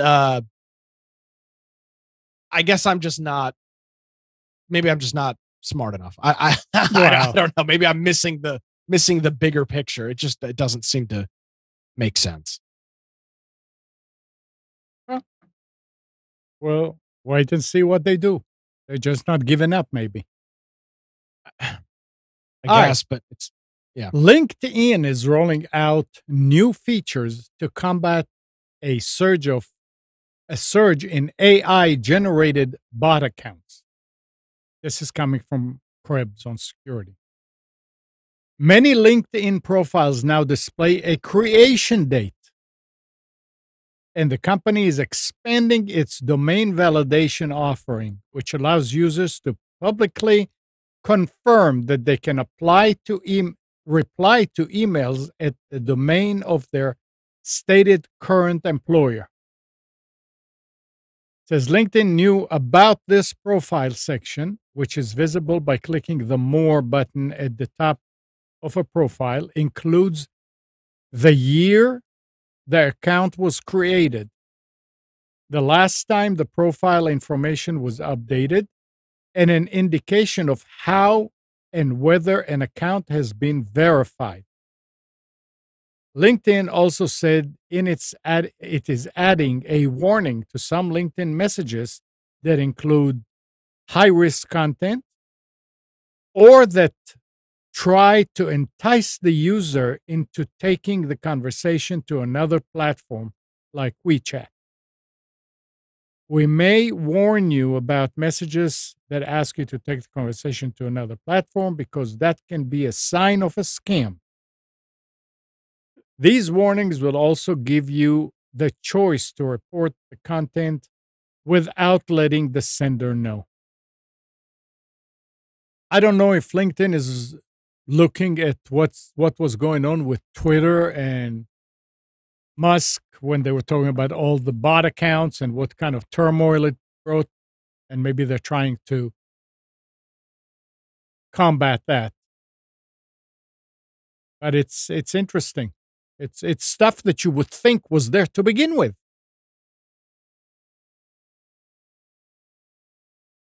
And again, we'll see. I don't know about there to begin with because I mean, you want to You've- know when somebody. this is a problem of a successful platform, right? Of a platform where a lot of people exist in it. Mhm. That's when you see the bots take over. Otherwise, it's not a target. So I don't know. Yeah. One thing, and this is, I still find it very, very curious. I've never felt I get a lot of spam from LinkedIn. Me neither. This you is do? one aspect of, I do not. Oh, So this is one aspect of this platform that I can't wrap my head about. They have been diligent in curating the communication in such a way that it has never been overly burdening. I can switch off everything. I don't have any emails from LinkedIn because I switched off everything. I only go into the application every once in a while. But it's never in a state where it has gone into that it's not relevant for me. It's always relevant. The people there are always the people that I'm engaged in. There is some of their created content that shows up from time to time, and I understand they need to pay the bills. But it's a very interesting factoid that somehow they are not considered evil as a social network, right? People are using it. It's legitimate to talk business there because it's for work purposes, but it's never as if it pushes or peddles things that you do not expect. So good for them. Sure. I wish they keep on. They doing what they're doing. probably make enough money through their professional business. So on LinkedIn, you could subscribe for their professional business account, and it unlocks all of their features. And I don't know how much it is because I've never done it, but I know that a lot of professionals do use it. So maybe that's enough to cover everything, so they don't have to do other stuff. Right, HR and recruiters that's the only way you can reach out and discuss something with a person that is not in your network, right? Is you need to pay for that unlimited access, which in a way makes total sense, right? Maybe they're the only successful social network. Maybe I don't know. I hope that's true. I don't know their financials, but it's a very it out of the all of the social networks, it's the only one that hasn't really changed in its essence since it started, right? It adds features, it works pretty much the same way, and it hasn't been a target. And let's face it, at least in the US, and I think it's also true in Israel, and I assume in Europe as well, everybody's there, right? So, and it hasn't been marked as big evil, which is interesting, right? We're all That's because there Microsoft owns it. today, right? I don't know. It's like they bought it at a certain point, but nobody really. I find it strange that it's such a huge entity, right? In everyone's everyone's present there, and still nobody's really complaining about it. Is it good, or is it because they're doing things right, or is it because they don't matter? I think I can give some explanation. It's exactly what you just mentioned. Everybody is there, but people don't actively use it unless you're unless you're switching jobs or looking for a new job. You're probably not super active on LinkedIn unless you're a recruiter or something like that. And that's what makes it an interesting platform. Unlike Twitter and Facebook, that if you have an account, you're probably actively using it. LinkedIn is only really used by most people when they're trying to find a new place to work. And outside of that, you don't touch it. So everybody returns to it because it's effective at that. Correct. Yeah. Right. So people try to use Facebook and Twitter 24/7 for everything. So it's easy to bitch and complain about. But when you just use the platform for one thing every couple of years, who cares? It works. Well, the platform does one thing, and you only use it when you're trying to do that one thing, and it works well when you're trying to do that one thing. There's nothing to complain about. Maybe. I mean, that's how I see it. I mean, so, when was the last? I couldn't tell you the last time I visited. Well, I visited periodically for communications, right? The people that I'm connected to through LinkedIn, it's probably the only place I'm connected to because I have ditched most other social media, right? I don't frequent Facebook or even Instagram. I follow maybe 2 or 3 accounts of family members and just see what's going on with them, right? So this is the only place where I can reach out to a person in my network, a past colleague or something like this. So it's just another messenger for me, but an effective one at that, because the person, even if it takes them a couple of days, they get back to me, right? So it still works. People are still connected to it. People still react to it, even though it's not a place that they frequent. And yet the company still exists and does exactly the same. It's a very curious use case. That's what I'm saying, right? Here is a social network complete with defined as a social network, right? But somehow nobody's complaining like we complain about TikTok. Nobody's complaining like we complain about any other content sharing platform or any other social network. So maybe there's something to be learned from that. Stop trying to be the jack of all trades, and do one thing and do it well. There really is no other. I'm not sure there is another platform like LinkedIn. A B2B, a business connection social network. I can't. I haven't. I mean, I'm sure there's something. Somebody's made some alternative, I'm sure. But, you hear about Truth Social and Mastodon and Parler and all these others, these general social media platforms, I'm not sure that anybody's even made something to try and compete with LinkedIn. Well, it does what it's LinkedIn supposed to do. alternatives. Let's see. 20 professional alternatives to LinkedIn. Angel List, meetup.com. I mean, these aren't even close. Let's Lunch. A terrible. Would you? That sounds like a Hold on. dating app. Let's look at this.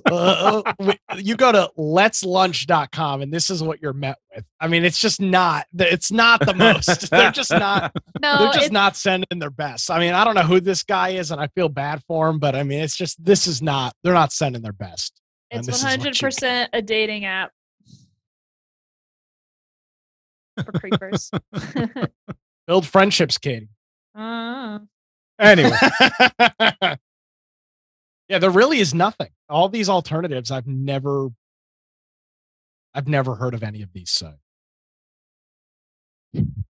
yeah, I mean, all the look, except for Meetup, but Meetup is not here. necessarily just for business. I can real quick think about it and say why it's not. There's nothing to compete with it versus there are. People always try to create compatible or similar sites for social media that we're used to because A, kids, B, political. Anytime there's something turmoil, it says, okay, you know what? I'm going to go somewhere and start something. Nobody ever had a reason to do it with LinkedIn because it's quiet. Well, there's fun. some politics in No. LinkedIn. I'm not saying a there lot, isn't. but there are. They banned Alex Jones and Trump. They did? They banned Trump back in 21 and banned Alex Jones back when he got banned too. Interesting. Yeah. But one thing there isn't, and you're pretty much correct. Kids have no meaningful presence there. Nothing. Yeah. And I remember when I had a LinkedIn in high school, everybody thought I was weird. And you probably. I mean, that wasn't the only reason, but it was one of the reasons. and if you listen to media on watch news and listen to news, you'll probably hear Twitter and Facebook and YouTube and many times throughout the week. I don't think you'll hear one place that mentions LinkedIn. No, again, there's because it's and again, because it's not a daily active platform that most people use. You only use it when you need to. Right. So we need to start LinkedIn trends. Nah. It's funny. One of these websites, LinkedIn challenges. That's it. One of these alternative, the list of this was 15 alternatives. One of them was Facebook groups. The other was Twitter threads, and the third was Reddit. Those are the LinkedIn alternatives. There really is nothing on the market. Interesting. Anyway, it is interesting. Now we need to dig deep and find the evil within. Well, just find them evil with Microsoft. I mean, then just correlate it to LinkedIn. Problem solved. So here, let me bring something here. Platform. So Twitter, you can stream to. Did you ever, Nick? No, I have no reason. Do you know how it works? I mean, because I mean, I was going through building up my network on LinkedIn, not because I'm looking for a job, because I wanted to stream there. Because any other platform, especially for a business show, would be nice. But then I found out after I got to where I need to be, I found out, and people probably won't understand it, every time you stream, you have to get new key and new URL and everything, which I'm not used to do. Every other place that we stream to, you get it once and that's it. You just stream there. until you change it. So on LinkedIn, you can't do that. That to me, I mean, it was I actually sat in front of the computer for hours, for days, trying to build my network. And when I found that out, it was a disappointment. But then I said, no big deal. It's fine. So this is one thing that is different about it that I can bitch about or complain about. But really, I mean, it was But this amazing. also means that there's only very intentional content going on. Oh, absolutely. Which is a good thing. Yeah. Yeah. Yeah. Yeah. And in building that network, when you find people that you know or people that you would want to connect with, it's amazing. I would say 99% of these people, it said, has not posted in a long time or whatever it says there. I can't remember. I've never made a post on LinkedIn on my account. I've never posted. I started to post about BNI. I noticed that because I'm currently looking for a new job, so I'm on LinkedIn a lot, mostly for the job board. There you go. But yeah, and then recruiters. So on LinkedIn, you can have your profile searchable, but more searchable if you go for like looking for a job or whatever. It says open to work or something. You set your profile. So then recruiters, they pay for an account. I'm assuming like a business account, and then my resume and portfolio gets on the top of their list or whatever. And that's me without having to pay. Like I don't pay for the business LinkedIn, but the businesses themselves and the recruiters pay to have access to the talent pool and I guess quick searches or whatever. So I get recruiters that reach out. But yeah, I did notice that Eminem was posting stuff about the show. Yeah, and another thing that I found frustrating about LinkedIn, I wanted to have a network of like-minded people. I wanted people in IT. I wanted people in streaming. I couldn't find a way to do that. Mm-hmm. I mean, when you go, I mean, it's a mishmash of different, which is good also.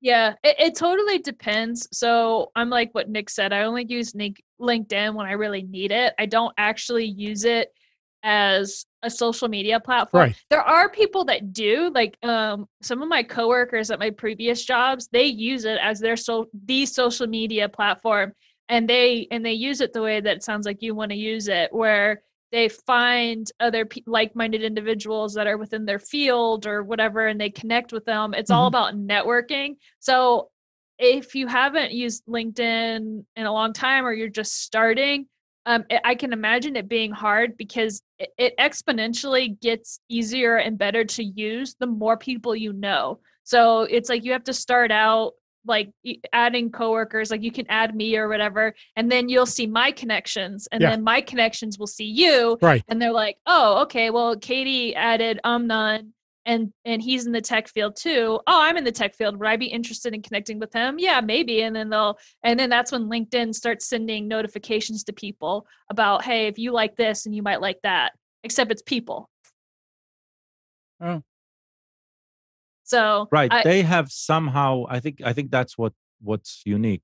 They have somehow managed to stay people oriented and not be taken over by bots. Yeah, and this actually goes back to what Amnon read about them, right? That they're doing even more in order to make sure that the few bots that are actually there, right, will be easily identifiable or something like that. So maybe that's the thing. Maybe they have figured out that the solution is to be less about bots, more about humans, and it seems like they're succeeding. So, yeah. All right. Well, it's that time of day. Even though it's an hour later, it is that time. Anything? I'm very excited to wake up and not have. I'm excited for it to be bright before 7:30 now. Make my mornings a lot nicer. Yeah, but got something not so pleasant to look forward to when we go back. Then it's really hard. I thought they were getting rid of daylight savings time. They lied to you. Oh. Well, okay. That'd be the They first lied, time. just like they always lie. I was Fake reading. news. I was reading something this morning, and they said that the U.S. Senate, did pass something that would make it possible, but the House failed and said, "No, we need to keep it like that." No, there you go. You can blame the Huh? Democrats for that. Anyway, anything else anybody wants to add? Come on. Busy shows this week on Wilmington's Morning News. We'll be doing a lot of statewide stuff. So if you're in North Carolina and interested in some statewide political Are you stuff, going to tune in. work all day, or it's still?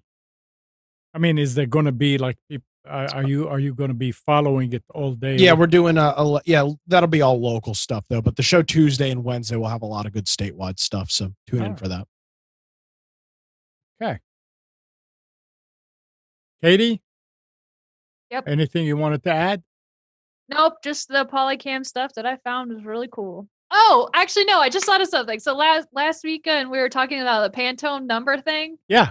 And I said somebody's gonna work around it. And sure enough, somebody released a free Photoshop thing with the Pantone numbers or whatever, and I'm sure it'll get taken down at some point. But for all those designers out there that are freaking out, somebody released a free thing out in the wild to get around it. So just Google it, I guess. I think it's called Free Pantone or Freetome or something. So Interesting. there's a will, there's a way. Good. Yeah. Absolutely. Absolutely. Gal, anything you wanted to add? Nope. All right. Well, thanks, everybody. Gal, Nick, Katie, No problem. I hope Spence, who's on his way to Hawaii, is listening maybe somewhere on the plane or wherever he is. Using SpaceX on his airplane. Yeah, maybe. And good morning, Kathy, Hannah, Nabil, Mac, Norm, Donna, Dina, Eleanor, Sarid, Yaakov, and Yael.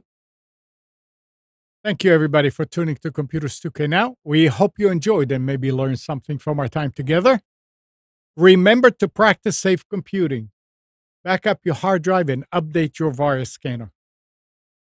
We'll be back here next Sunday at 9, but you can always reach us at computers2know.com. Now, Monday through Friday, 6 to 9 a.m., Nick is on Wilmington's 980 The Wave and 107.9 FM in Wilmington.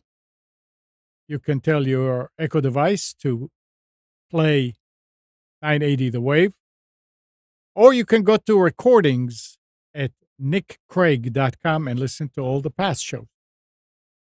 And Tuesdays, 7 p.m., Nick and Brian do the Infection podcast. That's survival game podcast with gaming news on Twitch. So Tuesday evening, twitch.tv/infection podcast. Have a great week, and we'll see you next week.